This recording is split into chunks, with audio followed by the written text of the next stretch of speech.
Everybody, and welcome to this South East Planning Committee meeting on Wednesday, 26th of June. Before we go any further, gentlemen, you may remove your jackets, should you wish. It's not compulsory. My name is Councillor Vanessa Bell, and I'm the chairperson of this committee.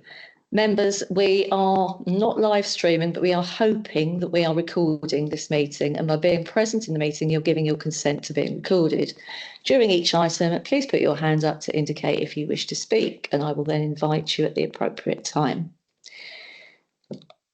Please reference a page or paragraph number when referring to the agenda papers and keep your contributions as clear and concise as possible.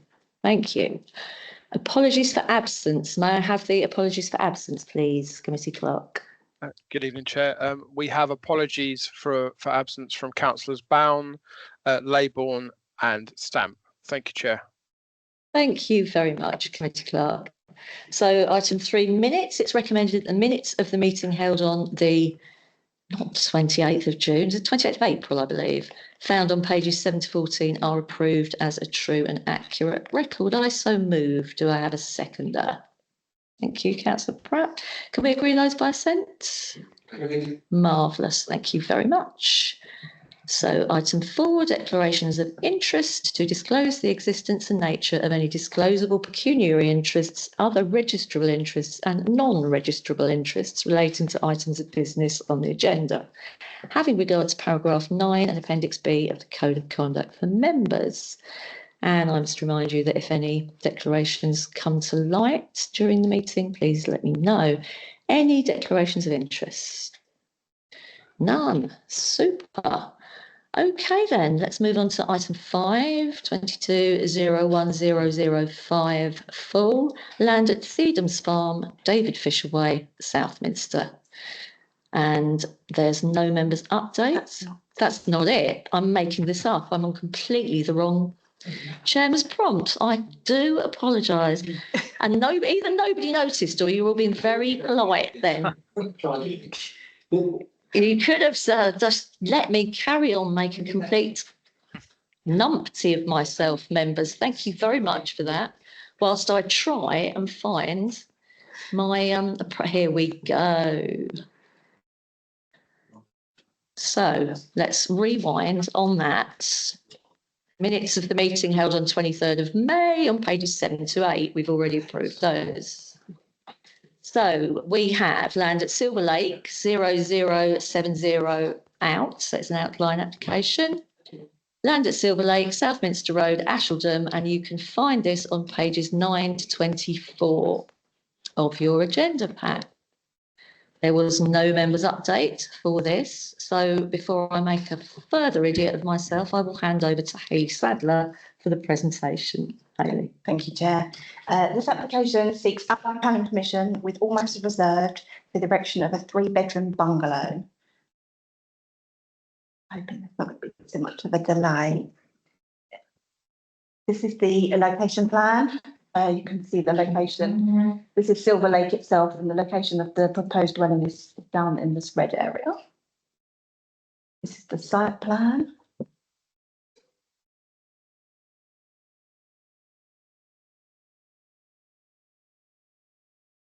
Site plan.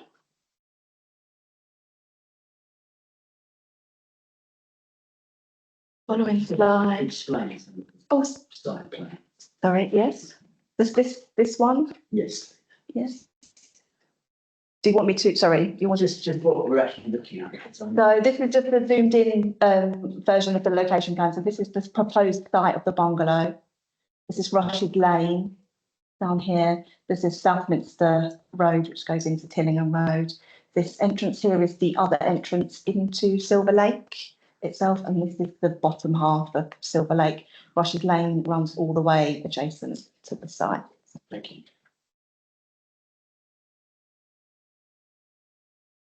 The next slide With will be a Google Earth image dated March 2022, where I've just identified the site. here we are. So that is the site of the proposed dwelling.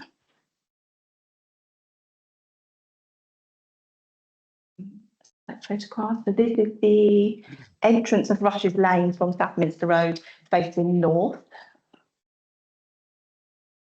This is midway within Rushes Lane, facing north with the existing dwellings in Rushes Lane. This is midway, Rushes Lane facing the other way. So this would be the exit of Rushes Lane down the bottom.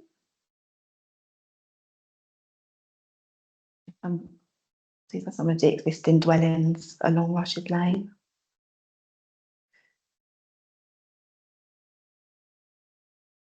Slide shows the entranceway into the site. So the arrow identifies just behind those bushes is a gate, which is the proposed entrance. This is from within the site, and that metal gate is the proposed entrance.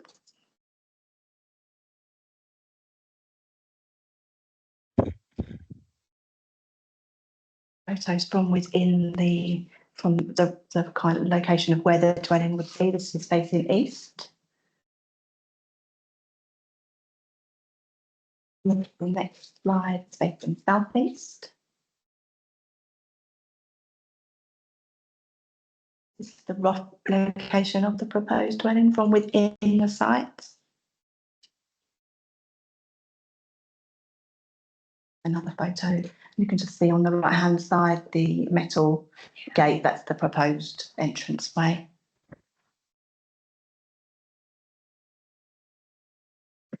Some more photos within the site. This is from the rough position of the dwelling facing northwest. Next one is facing west.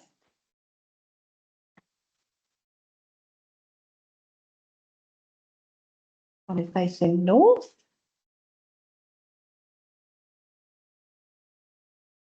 It's northeast, and see the Silver Lake in the background.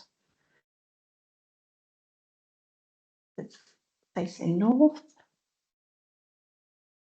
This is from within the site, facing the access of facing towards the other access of Silver Lake from Southminster Road. So the application is considered. It's not considered that the proposal would be detrimental to the intrinsic character and openness of the countryside, and the designated wildlife site would be located within. The proposed development would be out of keeping with the rural character of the area and would cause harm to the intrinsic character and beauty of the open countryside. The site is situated outside of a defined settlement boundary and is in open countryside. The officer recommends its refusal as detailed in part 8 of the committee. So, Thank you. Chairman, Thank you. Just before we let you speak, I read this when your report came out, and I thought that you weren't going to object because it says that it's not considered the proposal would be detrimental. So you're saying it's not going to change? And Oh, sorry, I think that should Well, say. it's the misprint, isn't it? Sorry. Is it?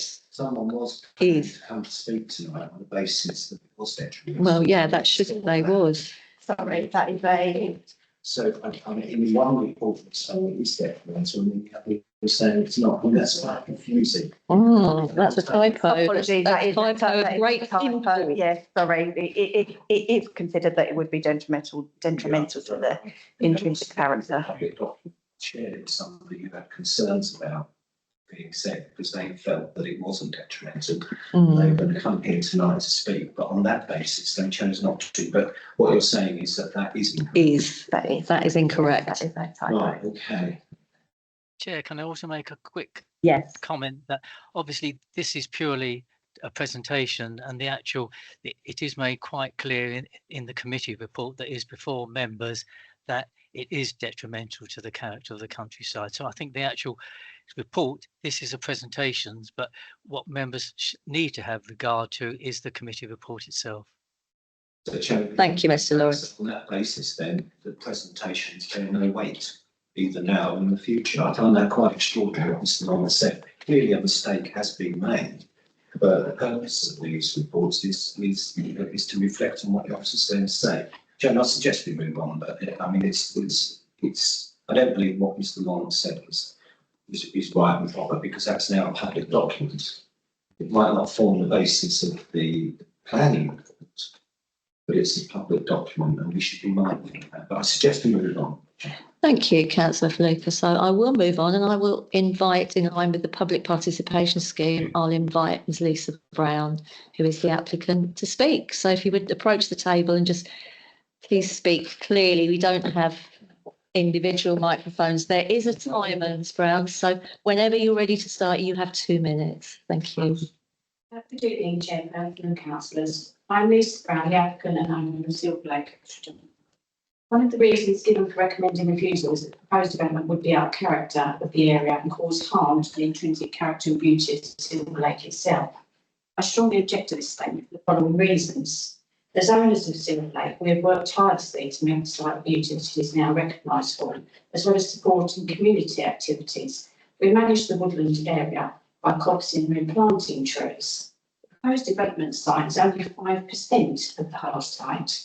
As the officer correctly states, we are in ownership of the surrounding area and therefore can screen the property to ensure it is not prominent from within Silver Lake itself. The character of the property would be designed to reflect the existing bungalows along the street scene and would be dealt with under reserved matters. Sustainability. There have been 2 appeal decisions granted regarding sustainability within Ashton, one for 2 bungalows and one for a single bungalow. 230 metres and 240 metres respectively in the proposed developments.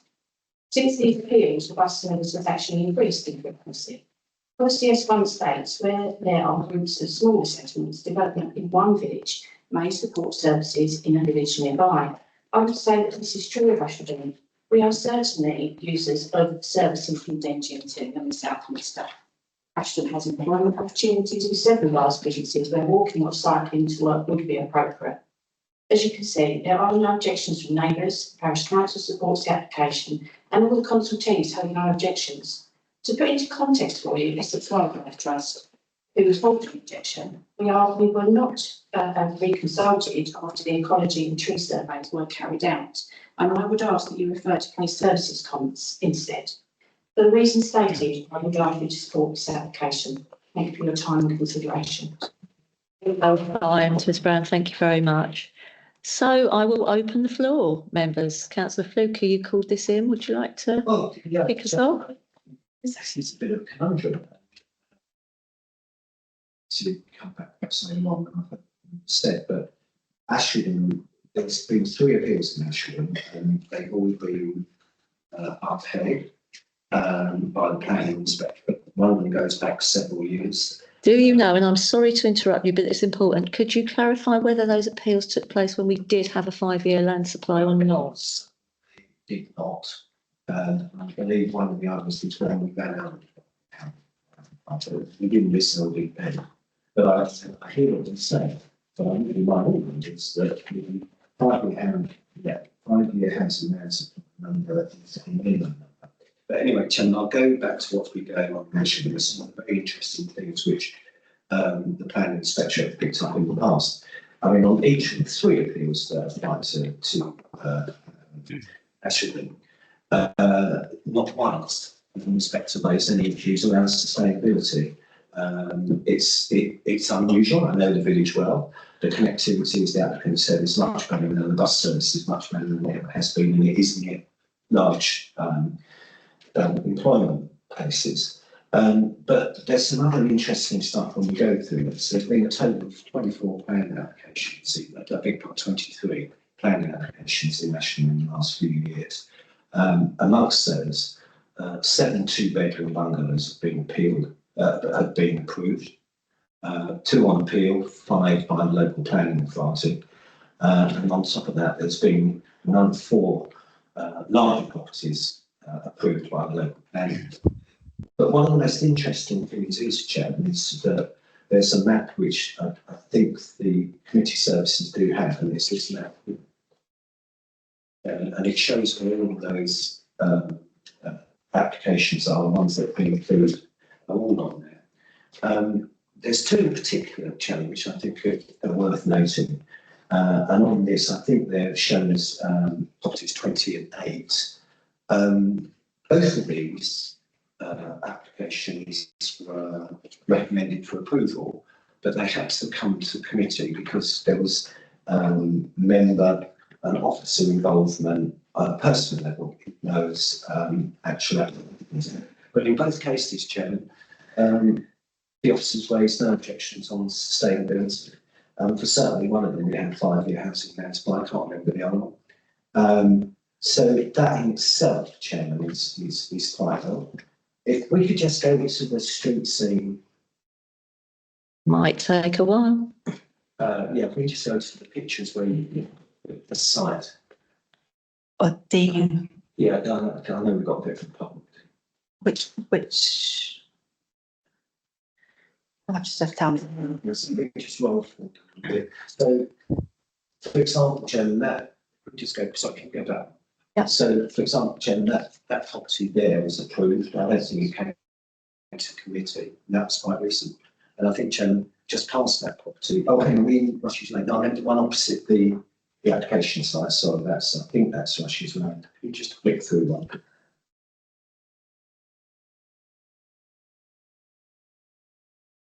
I think that's coming back. Yeah, those bungalows that you can see on the right-hand side, they've been approved by the local council. So no objections around sustainability. This one. And there's actually another site on there which has got approval.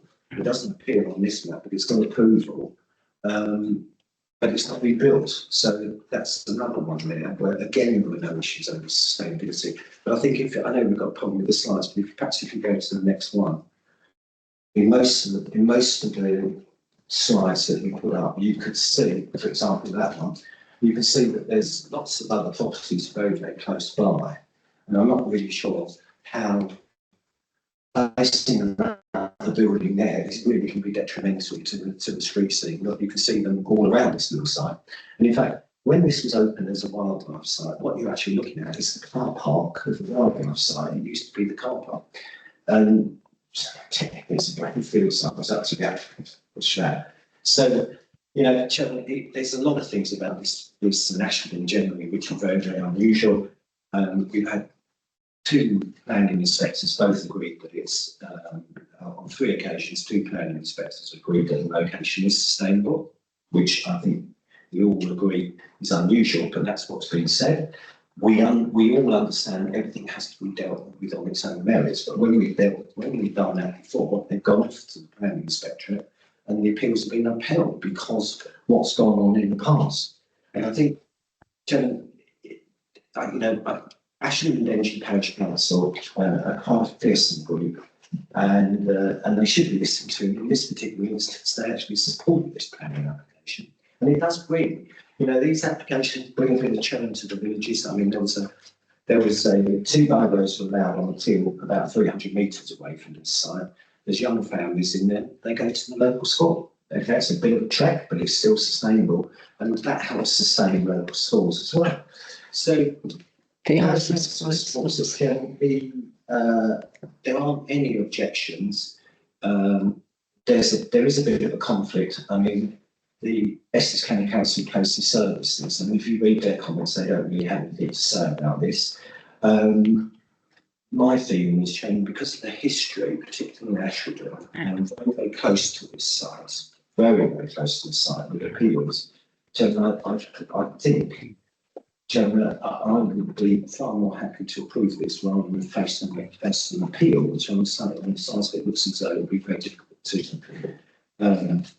defend. But Chairman, I will make a proposal, but contrary to the officer's recommendation that we approve this application, Chairman.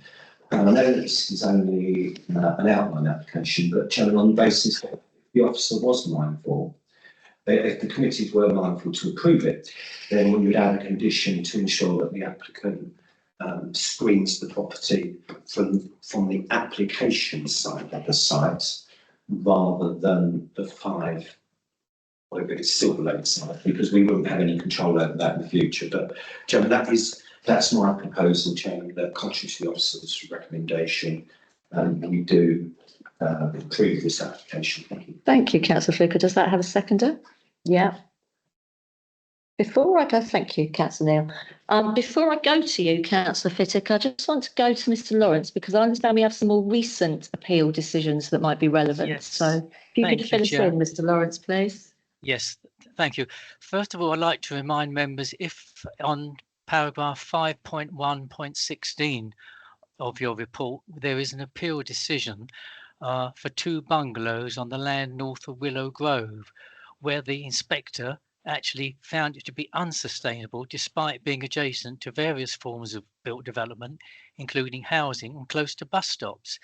Also, only within the last few weeks, we've had an appeal decision for 5 houses in Vicarage Road at Tillingham, immediately adjacent to the village boundary, where the appeal was also dismissed because the inspector stressed the importance of adhering to the local development plan.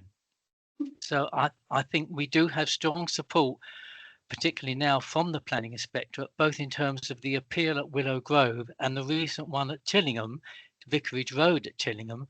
And also members will also recall that they actually refused another application, which is on the south side of Tillingham, which was for a scheme that included affordable housing.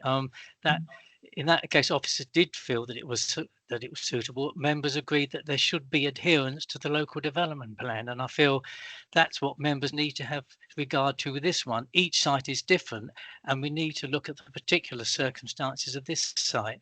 And I would say that the recent support from the planning inspectorate for the local development plan, I think members do need to have considerable regard to. Thank you. Thank you very much. I'm going to go to Councillor Fittick before you come back, Councillor Fluker. Thank you, Chairman. I think Councillor Fluker has made a very good case for the behind from the local development plan, but I tend to agree with the officers on both counts that, I mean, paragraph 12 of the NPPF is pretty specific. It says the starting point for determination of application is the local development plan, unless till it's engaged under his level D. Right? Your plan is out of date, my plan's not out of date. So there's reference to previous appeals in the past. I think one of them, it seems to us before the current local plan, and of course there might well have been consent within or around actually were they not within certain boundary. But the fundamentals are we have a local development plan that determines where we're going to build. And we have said try to restrict growth outside of the most sustainable areas. Every area can be deemed sustainable, which you can get after. But the reason check would be, would a child of 10 years old be able to safely walk from this location to a primary school? I dare say not. That is part of the reason why we have a local development to try and direct most sustainable locations being urban. There is reference to appeals in here, and I'd like to add to what Mr. Lawrence said. The appeal at Willows Grove, whilst it was determined before, we've recently determined an application in the South East Planning Committee to again refuse development in that location, and that is now appealed. And in that appeal, they tried to argue that the council has, on many occasions, departed from this local plan by building outside the certain boundary. So it refers to the South East Planning Committee, and the decision was made on the same day at Dellsgate, which was certain boundary. But that was agreed and approved on the basis of the recommendation that it should be approved because it was a formally approved development. I think the danger that we have is that, as Mr. Lawrence pointed out, we have a plan, we have policy in the plan. Every developer, and quite rightly, will come to us and say that we think it's a sustainable location, we think we should depart from the plan. The problem is, if we keep doing so, what do the officers approve or don't approve? And that does get used against us in the inspectorate. So I understand the sympathy for development in especially the villages, but these things should be fixed as part of the local development plan. And if this site is minded to come forward for development, it's open to be put forward as part of the call for sites and accepted for development on that basis, because we have to build 10% of our houses under 1 hectare. So there are opportunities for people to put things forward. I just personally don't think it's for the committee to depart from a local development plan unless it's considerable reasons why. That's just an honest thing. So I can't support this proposal for those reasons. Thank you. I will return to you, councillor Flynn. Yeah, thank you.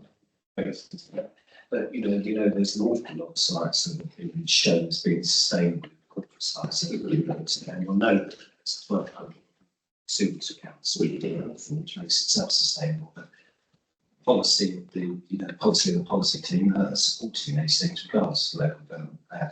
And I just quickly turn to Willow Grove. Well, I don't see Willow Grove as being anything like this. There's no residential properties close by. There's no evidence of any appeal sites, and you've got this particular site. You've got residential properties all the way around it, and it is a long way out. You can't say any other way. So I discount Willow Grove.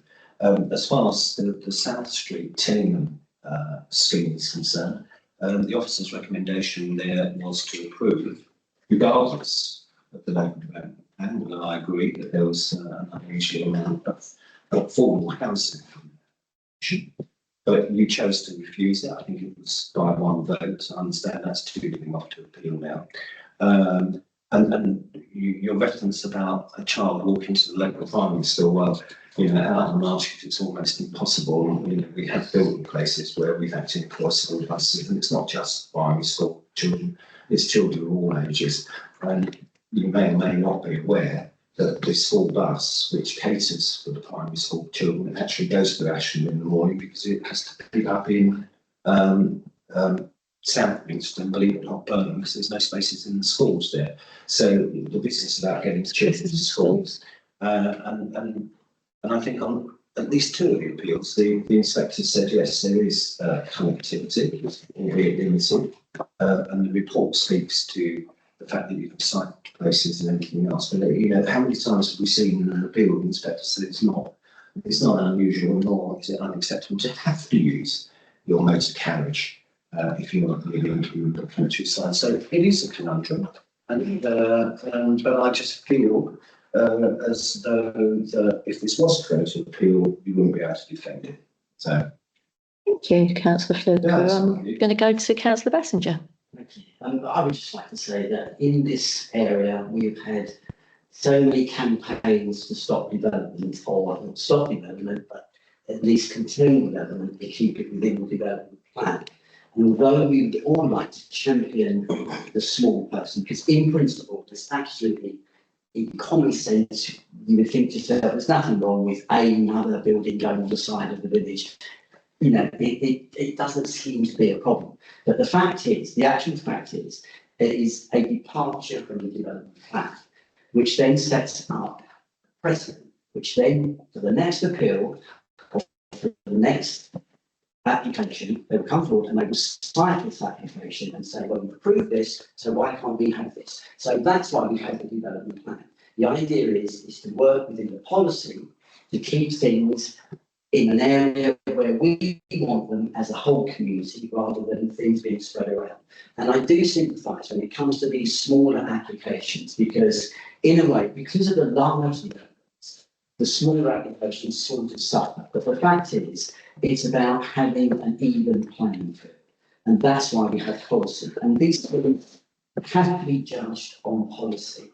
And although sometimes it seems very unfair and sometimes a bit pithy, to say, oh, well, why stop one bungalow? In fact, it's because it's then used against us for something else. So I personally would have to go with the officer's recommendation. Thank you, councillor Bassinger. Would anybody else like to speak? Councillor Siddle Norman. I became a councillor in 1997, and I was green. I had no idea I would be planning that all. And Royal Council at that time, I couldn't understand, I really couldn't understand why so often the planning applications went through that weren't within the plans. I was lucky because my brother-in-law was the chairman of Watford Council. And I said to him, what is happening? He said, well, obviously, councillors are voting against their own development plan. Whether they're right or wrong in their own opinion, they have, but they actually voted for that development plan. And I thought, well, I don't understand this. I was green. I'm beginning to understand. And I have to say to you this, that I'm not happy with the fact that outside influences decide that they don't agree with our development plan. I often agree with them on principle, but however, we either have a development plan or we don't have a development plan. So I'm sorry, although I have great sadness, because as an individual, I have every reason to believe that it's a sad situation. But I have to agree that the development plan is what this council should be dealing with. Thank you. Thank you. Briefly, councillor Fluker, before we put your proposal before the committee. I'm speechless. This council's facing one of the most important appeals that it's ever probably dealt with after waters and stuff development actually do outside of the local development. And yeah, officer's recommendation to approve, members turned it down. Anybody that was at that appeal, I know councillor Pitt and myself were. It is very, very complicated with regards to the policy of this council against development management. Very, very complicated. I mean, if that appeal stands, 1,300 houses are awful. That's what the major house builders say. So we look forward to seeing that. And of course, there'd be a big argument, but that's the it's the thing you might put your hand up. Is that it, councillor Fluker? I'm not going out. Sorry, I thought you froze. Like the computer, you appeared to have frozen mid. So I'm going to go to you, councillor Fittock. Then I'm going to put councillor Fluker's proposal to the vote. Councillor I Fittock. think that's really a valid point. And obviously did recommend that debate. Well, that's based upon, if you like, shall we say, the planning might continue considerations. We can take it to Europe. I just would say the officer was looked for the considerations as required by the NPPF in terms of the three tests. And unfortunately, it is true that smaller developments don't carry the weight that large developments will in terms of material spending. But it goes back to the basic principle. It's outside of the actual plan as we have it. So therefore, I just don't feel that there's enough weight to justify whether it's a sustainable location or not. It's outside of the local plan. Thank you. So members, we have a proposal for councillor Neil. I agree that policy plan should be stuck to. I look policies and plans as a daily job. They are not a catch-all situation at all. There is always going to be exceptions to that rule, interpretation to as I said with council through the motion to go against the officers. This is a 2-bedroom bungalow. This isn't, it's a totally different situation when they're, 50, 60, 70 houses. It has bigger implications to the local area. This is already a developed area. There's a number of bungalows that we have already authorised, given planning permission to. Obviously, an ongoing building work still happening in the area. As Councillor Fluker said, this is effectively a brownfield site because it was the car park. I personally can't justify the reasons for refusal on this. It is a sustainable area. Would be in keeping. Well, there is other bungalows locally that will probably look exactly the same as this. Yes, it is slightly outside the boundary of Ashford, but we've allowed these buildings to happen before, so there is precedent to have them there as well. That's my point.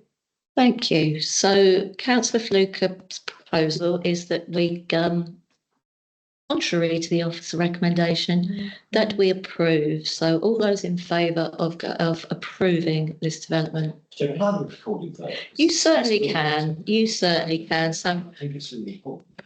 In the past, when I've suggested this, she said, well, good luck to them. Whatever they're on the table, listen to them. But we should be mindful of these things. Absolutely. So I propose to record vote. Seconded by councillor Neil. So I will go round and Sean, if you could make a note. So this is to approve the application. Councillor Neil, For. Councillor Fluker, For. Councillor Siddle Norman, Councillor Hayward, For. Councillor Bassenger, Against. Councillor Fittock, Councillor Pratt, and I will abstain. So that's defeated, isn't it? So then we move to the officer recommendation, which is that we do not approve this development. Do I have a seconder? Yeah, Councillor Fittock. Chairman, Howard asked for a recorded vote. Yeah, sorry, I was continuing with the theme of recorded vote for this one. Is that? It is a separate vote, but I presume that we would want a recorded vote on this, Councillor Fluker, of course. So I'll go the opposite way round and Councillor Pratt, Councillor Fittock, Councillor Bassenger, Councillor Hayward, Against. For. Against. Against. and abstain. So that is carried. So in line with the office recommendations. It is, isn't it? Have I counted right? Yeah. Yeah. Okay. Oh, I don't trust my mind this evening, honestly, the way things have been going. So, members, thank you very much for your contributions this evening. I don't have any other items of business that are urgent. So, members, I will be closing the meeting at 8:05. Thank you. Big colour.